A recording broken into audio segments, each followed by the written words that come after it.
You ever wonder how giant companies like Motorola or General Electric get so good at what they do? It's not just about being big, it's about a way of thinking, a kind of secret weapon they use to solve their absolute toughest problems. Well, today we're going to demystify that weapon. It's called Six Sigma. And trust me, this is way less about complicated math and way more about becoming a top-notch problem solver. So let's get into it. I mean, this is the ultimate question, isn't it? Whether you're trying to launch a new product, run a team, or heck, even just bake a decent cake, some things just seem to work perfectly, while others are a total disaster. What's the secret ingredient? What's that hidden variable that separates success from failure? Well, it really all boils down to this one thing: variation. Look at the image on the left. See how all those dots are clustered together? That's consistency. That's predictable. Now look at the right. They're all over the place. That inconsistency, that chaos, is what Six Sigma calls variation. And in the world of quality, variation is the enemy.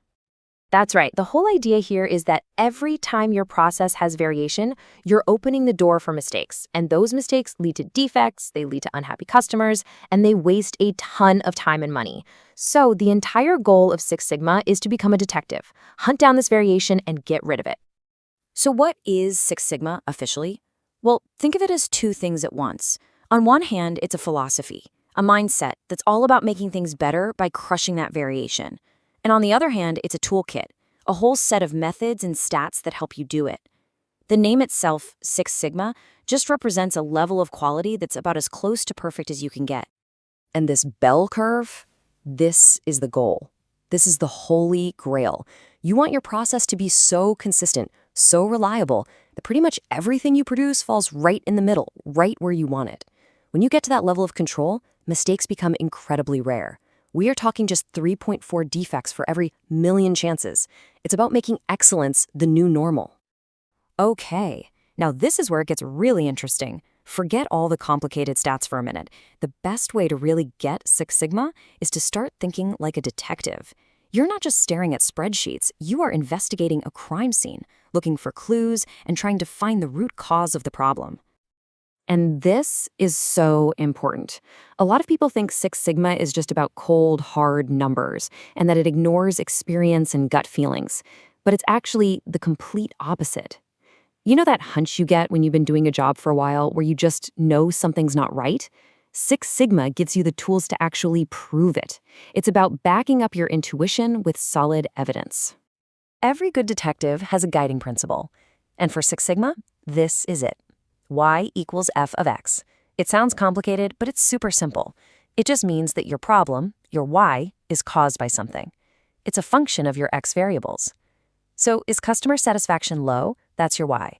Well, it's probably a function of long wait times or product defects. Those are your x's. The detective's job is to figure out which x is the real culprit.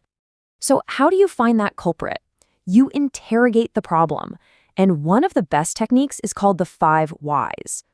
Let's stick with our cake example. Problem: the cake is burnt. Okay, why? Because the oven was too hot.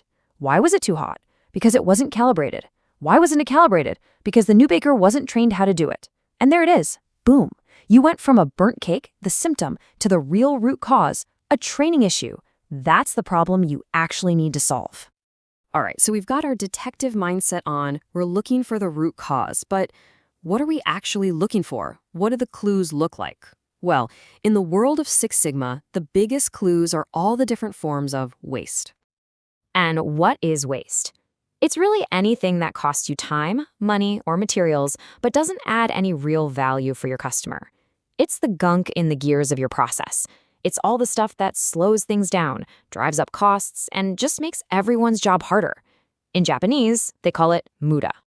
And here they are, the 7 usual suspects. These are the most wanted forms of waste you'll find. Think about it: overproduction. Like creating a super detailed report every week that you know nobody ever reads. Or emotion. Picture a librarian running back and forth across the entire library to shelve one book at a time. Every single one of these is a clue that your process has room to get a whole lot better. So we know how to think like a detective, and we know what clues, what waste to look for. Now we need a game plan, a systematic, step-by-step process to run our investigation. In Six Sigma, that plan is called the DMAIC framework.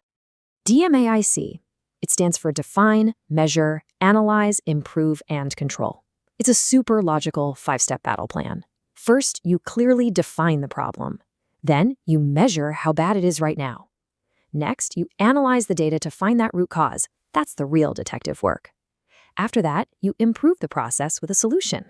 And finally, and this is key, you put controls in place to make sure the problem stays gone for good. Now, during that analyze phase, detectives have this one amazing tool called a Pareto chart. It's based on the 80-20 rule, the idea that 80% of your problems usually come from just 20% of the causes. You can see it right here. Things like duplicate claims and timely filing are causing most of the issues. So instead of chasing down 7 different problems, this chart tells the team exactly where to focus their energy to get the biggest bang for their buck. So you might be thinking, okay, this all sounds great in theory, but does it actually work in the real world? Well, let's look at the evidence. The results are pretty staggering. $16 billion. Yep, that's how much money Motorola, the company that actually invented Six Sigma, saved in about 12 years. You know what started it all? They found out a Japanese company bought one of their old TV factories and was making TVs with 1/20th the number of defects. That was a huge wake-up call, and it lit a fire that led to Six Sigma and to saving all that cash. And then there's General Electric. Their famous CEO, Jack Welch, he was actually a huge skeptic of all these quality programs at first. But then his team ran the numbers. They showed him that if GE could improve from where they were, at about a 3 or 4 Sigma level to a 6 Sigma level, it could save the company between $7 and $10 billion. Well, you can bet he became a true believer after that. But look, this isn't just a game for massive corporations. Take a company called Ideal Aerosmith, much smaller. They were skeptical too. But after they brought in Six Sigma, they saw a 25% boost in production and a 30% improvement in getting things delivered on time. It just goes to show you, this way of thinking works no matter what size you are. So here's the real takeaway. Six Sigma isn't just some boring corporate buzzword. It's a lens. It's a whole new way to look at the challenges and problems in front of you. Find out what's really going on and build a solution that actually lasts. It's a mindset you can literally apply anywhere. And that brings us to the final question. What about in your world? Think about it. At work, at home, what are those annoying, repeating problems you keep running into? Maybe they're just a Y that's waiting for you to find the right X. What hidden variation, what little bit of chaos is out there just waiting for a detective like you to come and solve the case?